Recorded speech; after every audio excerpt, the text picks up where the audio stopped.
Hello, in this session I will show you how Maximo handles linear layers using map symbology.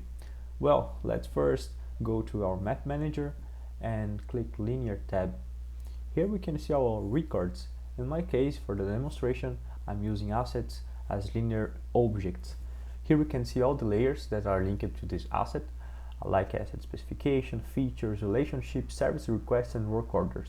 These are the default values, but feel free to add new ones or erase the existent.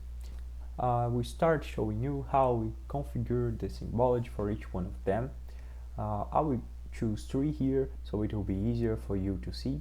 And now we're going to search for asset. Here, service address, SR. Okay, here it is.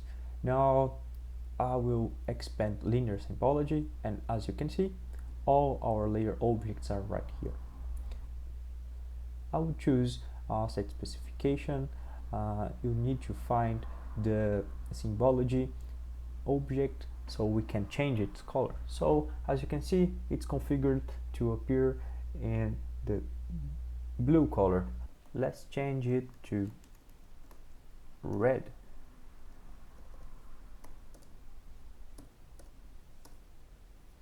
Cool. Let's also search for our feature layer and search for the symbology object. Cool. It's red. I'm gonna change it for blue. Now I'm gonna save it and update our symbology. Let's go to our asset application. I'll start creating a new one. I'll call it road 1 and I'll check it as a linear asset. In order to save it, we must populate these fields regarding linear referencing details, like the direction. I will choose north.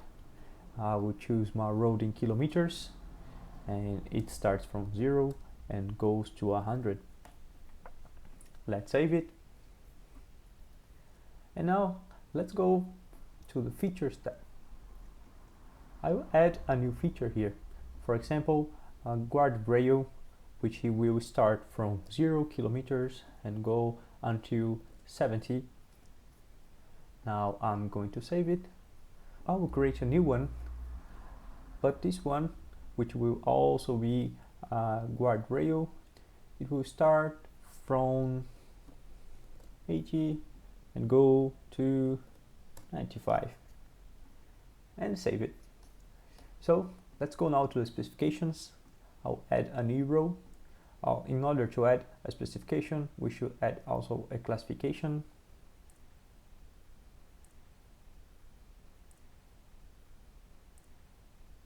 I'll classify this asset as a road, and now I can set, for example, a speed limit that starts from the 0 and goes to the 55, and I can save it.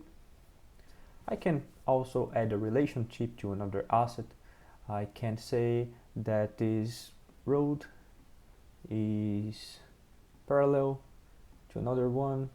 I don't think I have other roads, so I have to use other assets here.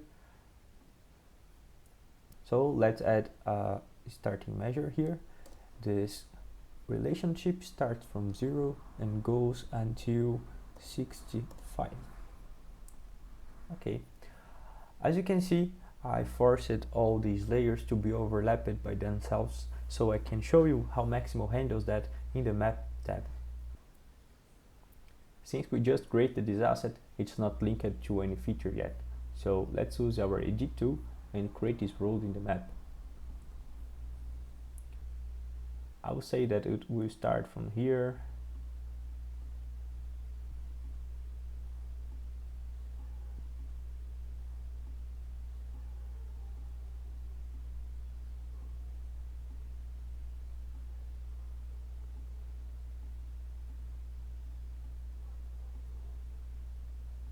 And it will go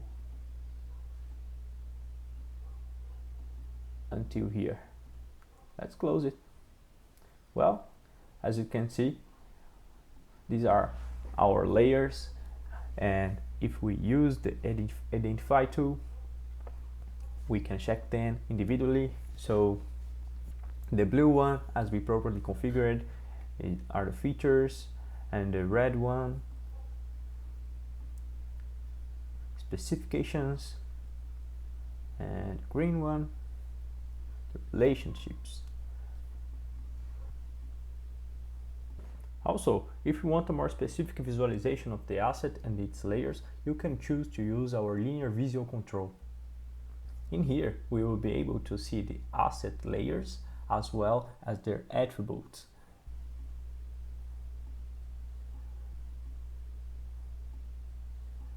You can see the features that I created, the relationships and the specifications. It's also good to have their segments placed in the grid representing the kilometers that we chose before. Now you can see how Maximo handles the overlapping between the layers, making them visible by adjusting their offset. Thank you for watching, and for any doubts please contact LBS team.